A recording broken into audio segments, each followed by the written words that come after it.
Her Excellency also accompanied by the Chairman of the Prospect Foundation, Dr. Chen Tangshan, and the Secretary General, National Security Council, Gu Lixiong, Minister of Foreign Affairs, Mr. Joseph Wu, and Deputy Director General, National Security Bureau, He Zhenheng. Welcome all the guests to join our opening ceremony this morning. Thank you. And once again, for the COVID-19 prevention, please be advised that put your face mask on at all times during the meeting. Thank you very much.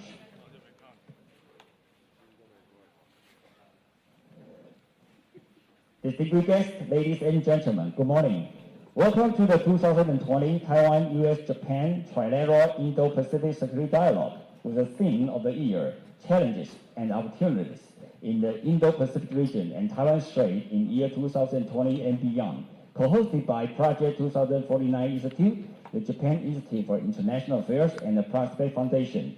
Now, this time, please let us welcome the Chairman of the Prospect Foundation, Dr. Chen Tangshan, to deliver the opening statement. Please welcome Dr. Chen.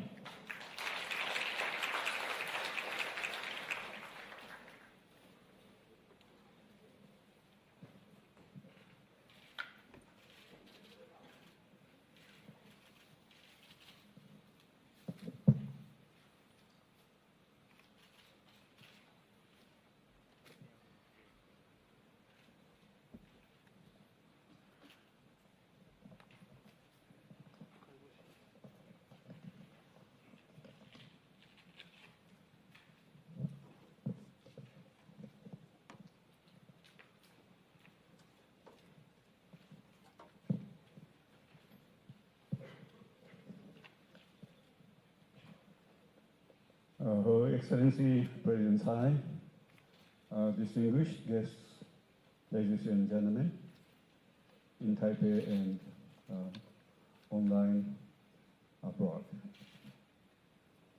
Welcome to 2020 Taiwan-U.S.-Japan Trilateral Indo-Pacific Security Dialogue.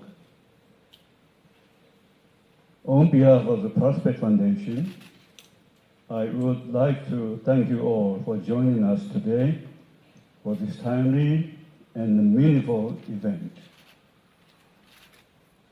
I would also like to express our deepest appreciation to our co-host, Project 2049 Institute, and the Japan Institute of International Affairs for your contributions to the event, as well as the tremendous help from Ministry of Foreign Affairs of Taiwan.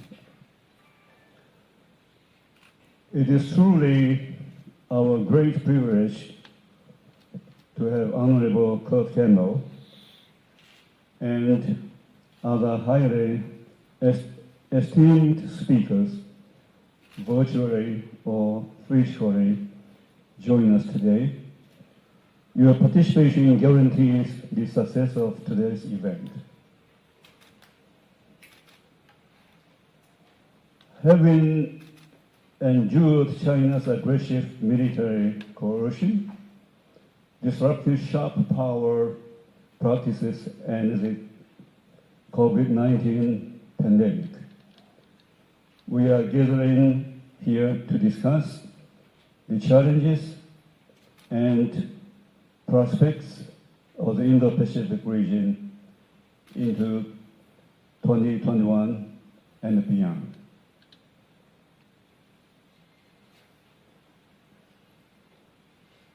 China's gray zone operations, cognitive warfare, and economic coercion have turned Indo-Pacific region into a geopolitical battlefield and a zone of struggle between authoritarianism and democracy. During the past 71 years, while under relentless military threats and harassment from China, Taiwan has developed into a successful story of democracy. Taiwan's government and the people also give one of the best practices in managing public health crisis.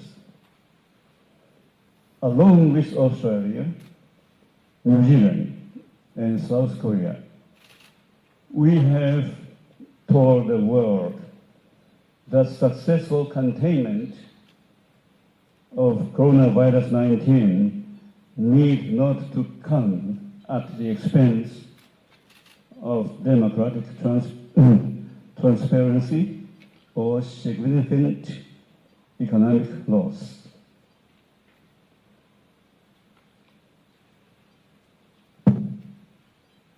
As we are eagerly waiting vaccines for coronavirus 19 next year, the challenge is to preserve the values and lifestyles that represent us still remain the major task for a long period of time, and it will require like-minded democracies to work together at a wide range of fronts, including building up sufficient deterrence against military threats and the gray zone operations by major regional aggressors, and forging a trustworthy and resilient global supply chain. So today I'm looking forward to learning from our dear friends in the following discussion. So once again, thank you all for joining us today. Your inputs represent the treasures that we find in an open society time and time again. So thank you very much. Thank you. Thank you. Thank you, Chairman Chen, for this welcome speech as well. Please return your seat. Thank you very much. Just like Chairman Chen mentioned, let's just highlight the meeting today and also give up some prospects of the future. Thank you very much for your open remarks. Thank you. And now, ladies and gentlemen, at this time, it is a great privilege and distinct honor to have Her Excellency Madam President蔡英文to address the opening ceremony. Please join me in welcoming Her Excellency Madam President蔡英文.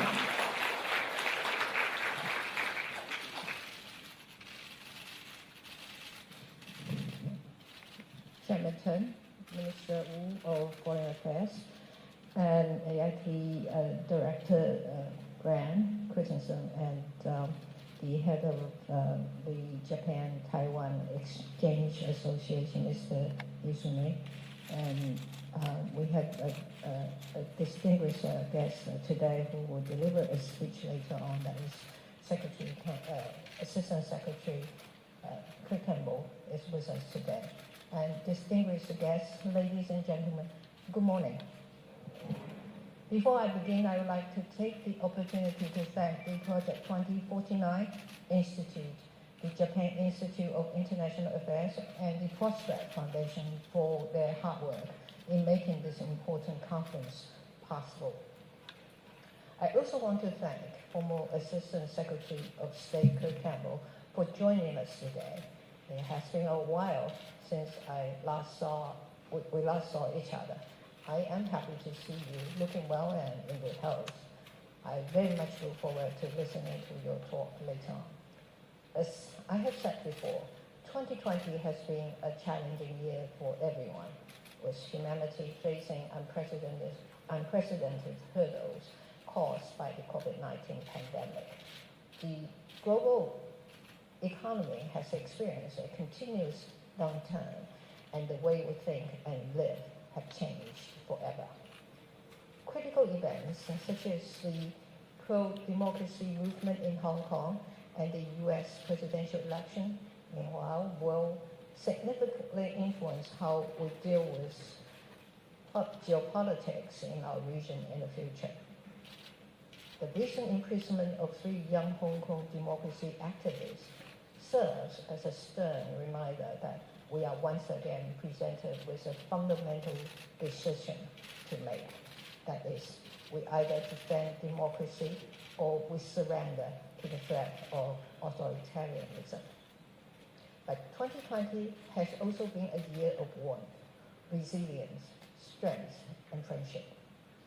Despite the pandemic, Taiwan continued to welcome old and new friends and form partnerships with like-minded allies, particularly the United States, Japan, and Czech Republic. This year has been riddled with trials and tribulations, but it has also allowed us to form and strengthen mutually beneficial partnerships. This is also why this year's trilateral security dialogue is crucial. Only through engagement and by working together can we tackle the threats and challenges that beset our region and the world. While the COVID-19 pandemic kept us occupied, other forms of traditional and non-traditional threats also pose grave challenges. The South China Sea has become increasingly militarized, and authoritarian forces consistently attempt to violate the existing rules-based order. Taiwan has been at the receiving end of such military threats on a daily basis. We therefore understand the urgency of dealing with these threats. In addition, non-traditional threats such as natural disasters, international crime, threats to energy safety, maritime and cyber security also need to be effectively addressed. This year, we are commemorating the 5th anniversary of GCTF, the Global Cooperation and Training Framework.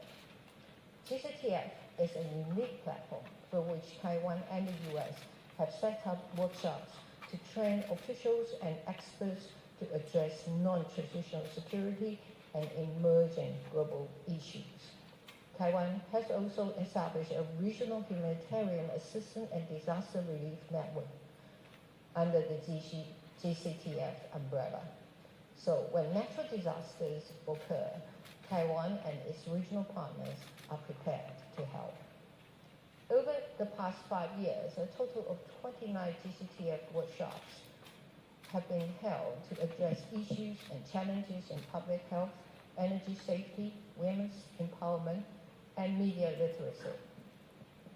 More than 1,500 experts and officials and participants from more than 60 countries have attended the GCTF workshops. This year is also the first time we organized GCTF workshops on important topics such as pandemic prevention, the circular economy, and marine debris disposal. We are actively working to expand GCTF in the near future. I am also very pleased that Japan became a full partner of GCTF last year. Sweden, Australia, and the Netherlands also joined as issue-specific partners. The governments and people of Taiwan and Japan have supported and encouraged each other during natural and man-made disasters. I was happy to learn that Taiwan-Japan Exchange Foundation has named 2021 the Japan-Taiwan Friendship Year. We look forward to an even closer partnership with Japan in our efforts to address traditional and non-traditional threats. This year, Taiwan's Ministry of Foreign Affairs established a task force to serve as GCTF Secretariat. It also founded a GCTF alumni network to facilitate connections and reunions for former participants. I firmly believe that institutionalizing GCTF will help it become a hub for regional cooperation, particularly over non-traditional security issues that threaten countries in the Indo-Pacific. Leveraging expertise and capabilities, Taiwan and its like-minded partners in the region can effectively address the challenges ahead. Taiwan has accomplished quite a lot since the outbreak. We have done this without tarnishing what we treasure most, and that is our democratic system and way of life. I also understand that it is difficult to simply replicate a country's experience, as every country has its uniqueness and faces its own challenges. But I must reiterate here that Taiwan is ready and prepared to help those in need. The COVID-19 pandemic allowed us to witness the fragility of life and to understand the importance of mutual assistance. There is a possibility that we might face yet another outbreak, but regardless of how daunting the future challenges are, the international community can always count on us. Let me conclude by saying that throughout our history, we were consistently confronted by great challenges, but we have always been able to triumph by working together and believing in our shared values of freedom and democracy.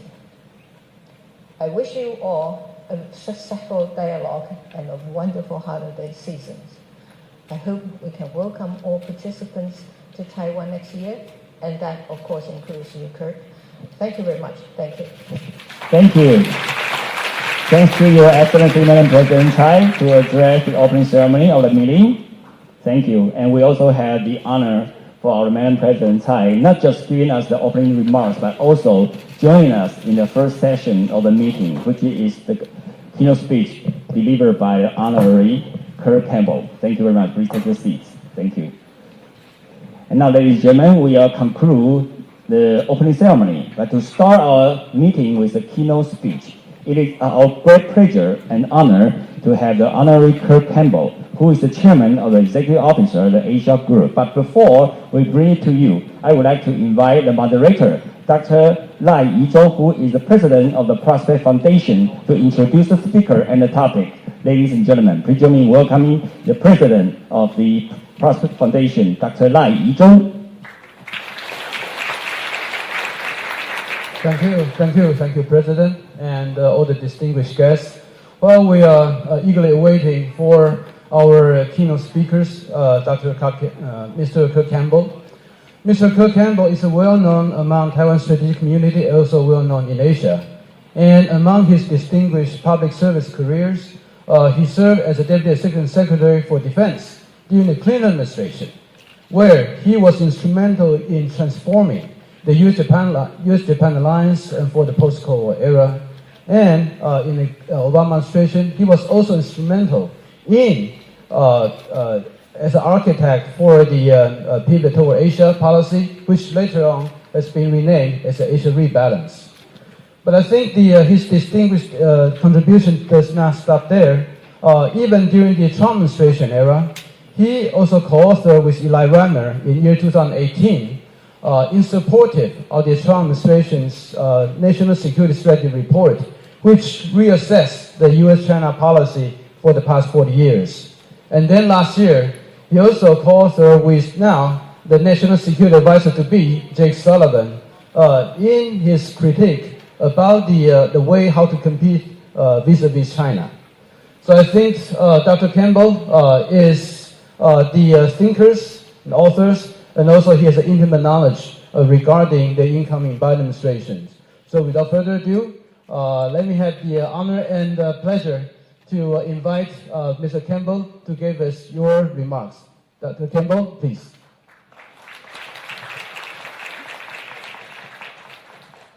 My honor to follow President Tsai Ing-wen. I want to commend her and her entire team on the really magnificent handling of the coronavirus. We're grateful for the role that you have played. We have watched how you've dealt with the challenge with great admiration. We only wish that in many respects we could emulate what you've been able to do. I will also say we're incredibly grateful that you sent one of your closest advisors, Bi-Kin Chao, to be the representative, the Taiwan's ambassador here in Washington, D.C. She's already made a terrific impression on colleagues and friends, and she is serving as a vital interlocutor between the people of Taiwan, the government of Taiwan, and the United States. I have to tell Taiwanese and Japanese friends, and let me welcome you all to this wonderful session. I wish we were in Taipei this evening or in the morning. Those of you who are joining by video or by Zoom, let us all commit to be in Taiwan next year. Let me just say that this is an incredibly challenging time for the United States. And we have to articulate it, and we have to be honest about it. We have at least 3 issues that we're dealing with right now. One is a mounting catastrophe associated with the coronavirus. I think we have failed in this task miserably. And the hope is that at some point in the new year, with new procedures, with a vaccine, that we will be able to close out the tragedy of the coronavirus better than we've started it. And so I have to say that I'd have to give the U.S. government absolutely failing grades in this respect. Second is associated with the coronavirus has been the challenges on the economic side. And it's been difficult for Democrats and Republicans to come together on a further economic package to deal with the extraordinarily consequential economic damage that the coronavirus has made across every sector of U.S. society and American society. The hope is in the coming weeks we will be able to find common ground to move forward. But it's the third area, frankly, that I'm most concerned by, and something that I need to essentially accentuate to Taiwanese friends. Even though it's very clear that Vice President Biden, now President-elect Biden, will take office in early January, I want you to note that the vast majority of Republicans refuse to acknowledge his victory. And this really gives us an indication of the deep healthiness within the U.S. body politic and the challenges that the Biden administration will face. Now, I believe that President-elect Biden is the right person at this time. He's a man who came of age in which connectivity between Republicans and Democrats were central. Finding common cause was important, and I think he is committed. He is determined to try to reach across the aisle for common solutions, and many of the people that are still serving in the Senate were colleagues of Vice President Biden, then Senator Biden, for many years. I will say, I believe our politics have changed, mostly on the Republican side. The hope will be, however, that after President Trump passes from the scene domestically, that a certain semblance of how we've gone about governance, we will return to the status quo antebellum. So I just want Taiwanese friends to understand that at the outset of the Biden administration, there will be enormous domestic challenges that need to be attended to. I will also say, though, that there are areas of common cause in American domestic politics, and it is important for us to learn and understand elements of the continuity provided by the Trump administration. In Europe, most European friends are happy to see the Trump period pass, but I think in Asia it's a more complicated reality, and I've tried to explain that to my colleagues and friends in government or who will about to go into government. That principally what President Trump and his team have done has seen in a cold-hearted, very clear-eyed manner the challenges that China provides and provokes with respect to the international system.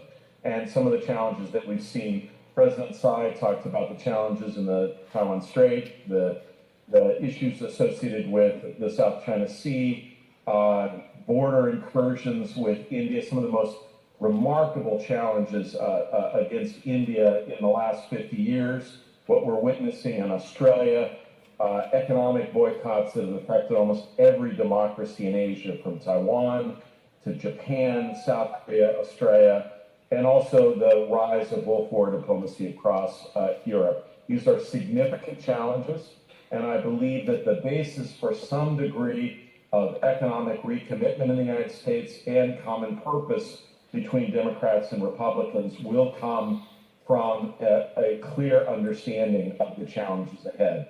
And I just want to underscore and give respects to people who have come before. I know as part of this group, our friend Randy Schreiber is participating. He did a remarkable job as Assistant Secretary of Defense, continued on with many important elements associated with continuity in the United States approach to the Asia-Pacific region. And my hope is that there will be elements, I certainly will underscore how important it will be to practice areas of continuity. I think it was a mistake that, that President Trump sought to distance himself from everything that President Obama did.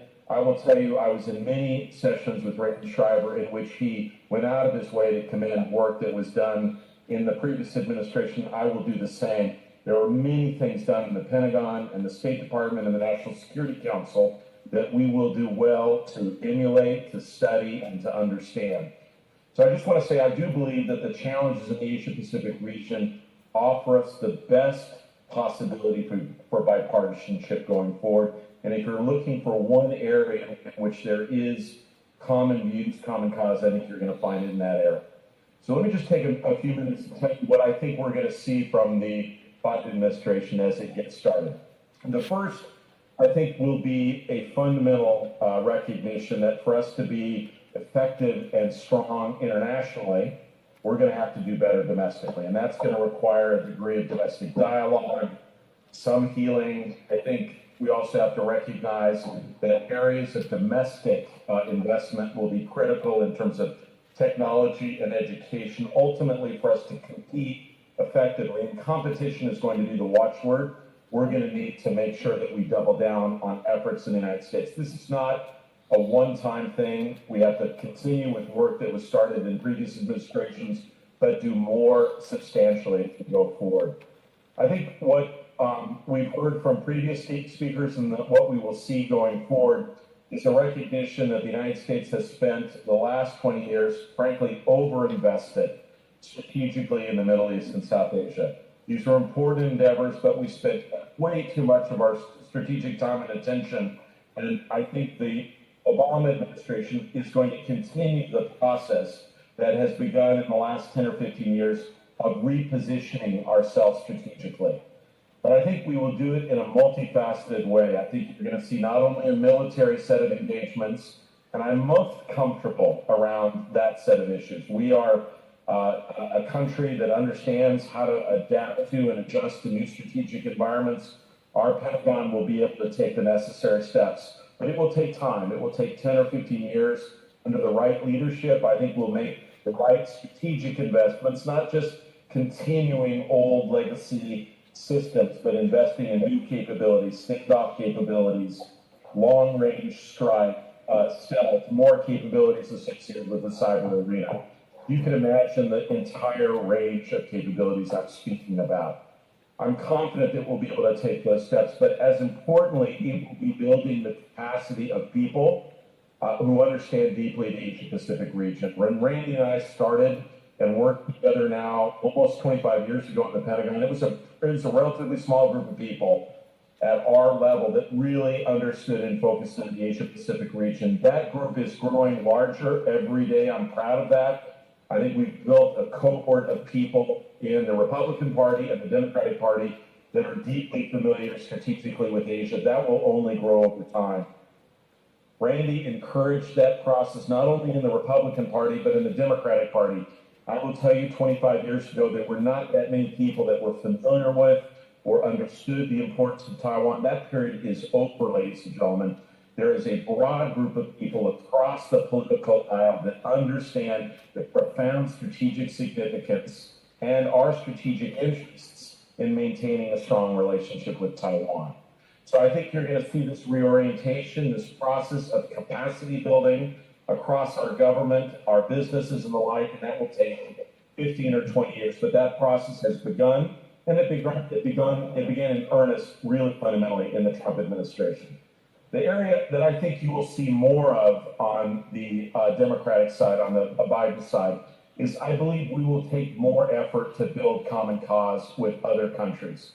I think that efforts were made with respect to the Quad and others, but I think the Biden team has been clear that as we go about trying to erect and establish a set of strategic relationships with democracies and other states in Asia, that it will be critical to find those arenas of cooperation that gives us the best ability to engage, to present clear positions to Chinese interlocutors more directly. That process also will not be easy, will take time, and the fundamental endeavor that I believe that we're embarking on is essentially merging two sets of strategic engagements, one with Europe and another with Asia. And so I think melding those, finding common cause between Europe and Asia, particularly around China and other strategic dimensions associated with the challenge of the Asia Pacific, is the challenge of our time. It sounds elegant and easy to do. It will be enormously challenging, but it's extraordinarily consequential. We have some key people who truly deeply understand Europe. I think Europe, for the first time, is ready for these strategic discussions about Asia and about China, and I look forward to helping to support that as we go forward. So I do believe a fundamental doubling down on working with allies and friends, but not just allies and friends. I can imagine other countries like Vietnam who may have a different governing structure, but still have keen associations and strategic like-mindedness with the United States and other states. There's room for them in these discussions and these dialogues going forward. I also believe that fundamentally building on the work that the Trump team did on the Quad is critical. I note that we have Indian friends here. Raja Mohan has been an absolute vicar with respect to articulating and supporting India's role in the Asia-Pacific region. I'd like that to continue, and I believe making sure that the Quad becomes more robust, perhaps a secretariat, other elements to keep it going will be critical as we go forward.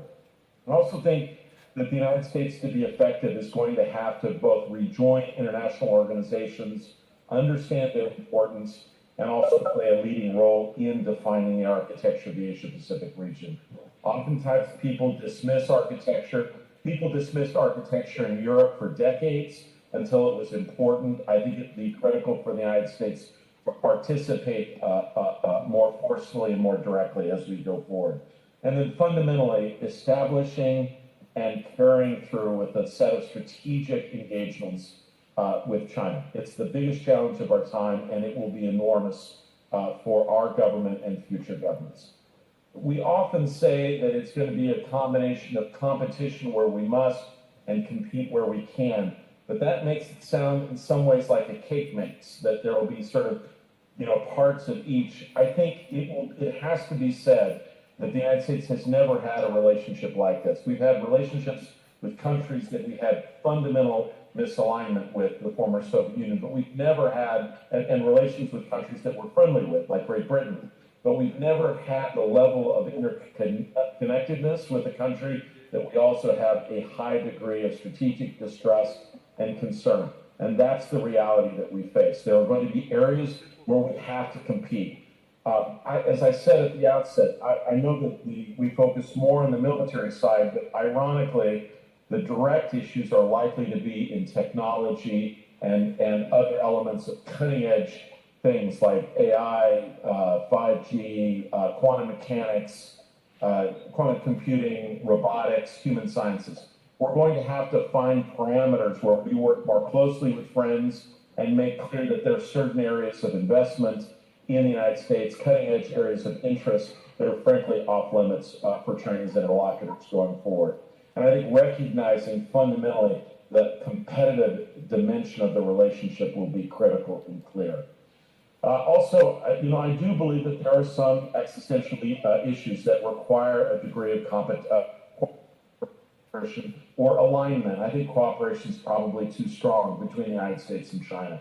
That's going to be on areas like climate change. I think the tail end of the pandemic, there are opportunities to work together. I also believe that issues like North Korean proliferation offer opportunities for engagement more directly. But I think those have to be done carefully, and we have to do it with China in a way that they do not exact other kinds of compromises in other areas. Most of these issues are in their best strategic interests as well. If they work on climate change with the United States, they do not do that as a favor to the United States.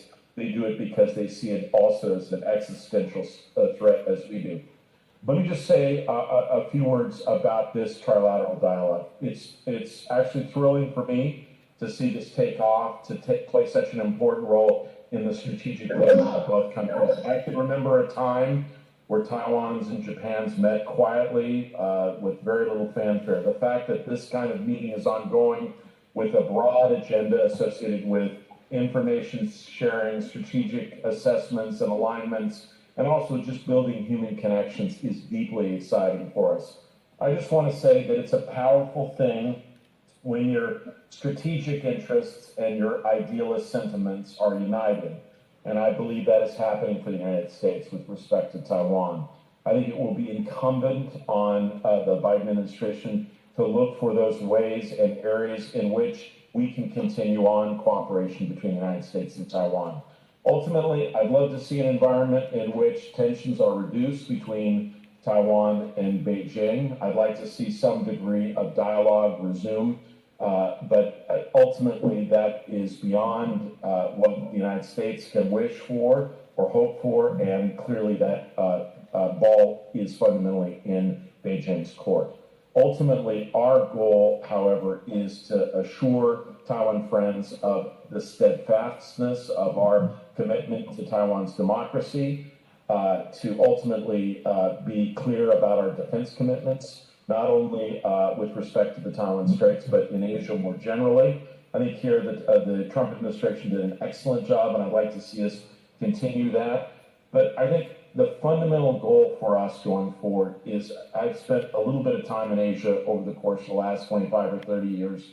What I hear now more than any other period of my experience working in Asia is a fear in some quarters, and I hope in others, that the United States is in the midst of a hurtling decline, and that we will no longer be prepared to play the traditional role of the sort of supporting the operating system of Asia. Now, it's true that the fundamental challenges to that operating system in the last 4 or 5 years came from both China and from elements of Trumpist thinking, but ultimately the fear is that the United States doesn't want to play that role any longer, the role that has been so instrumental to not only the maintenance of peace and stability, but just remarkable prosperity over the last 40 years.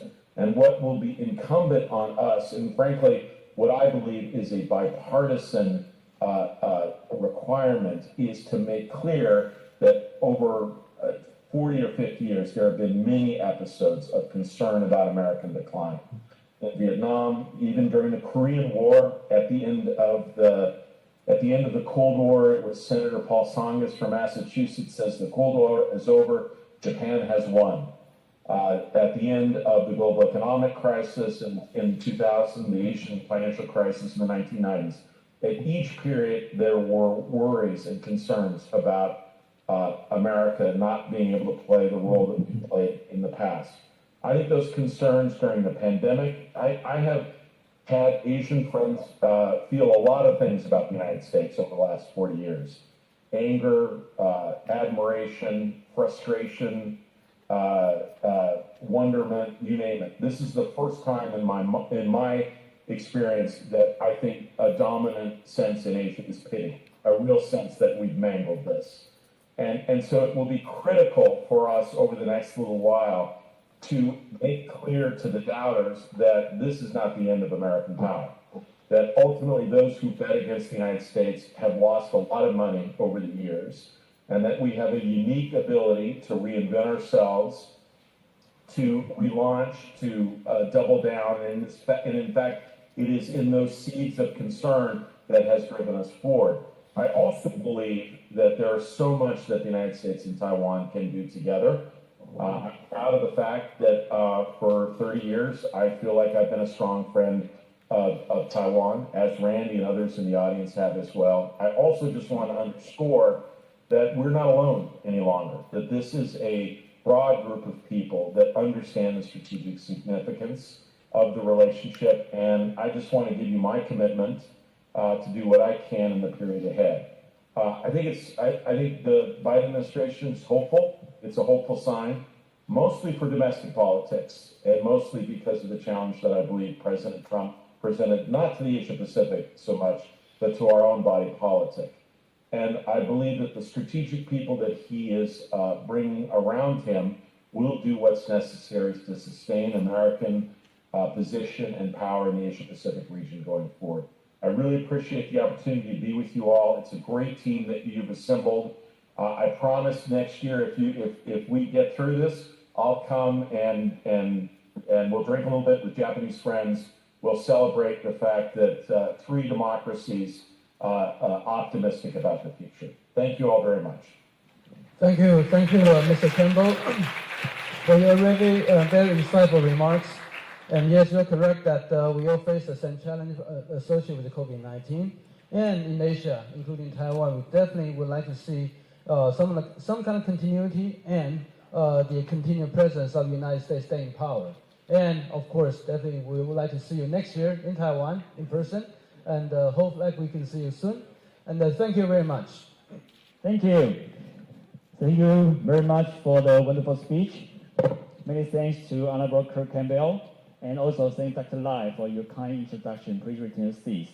And ladies and gentlemen, now due to the tight schedule of the Madam President, Her Excellency蔡英文now had to leave us right now for the next agenda. So please join me once again to extend our gratitude with another round of applause to thank Her Excellency Madam Tsai for making an appearance this morning. Thank you.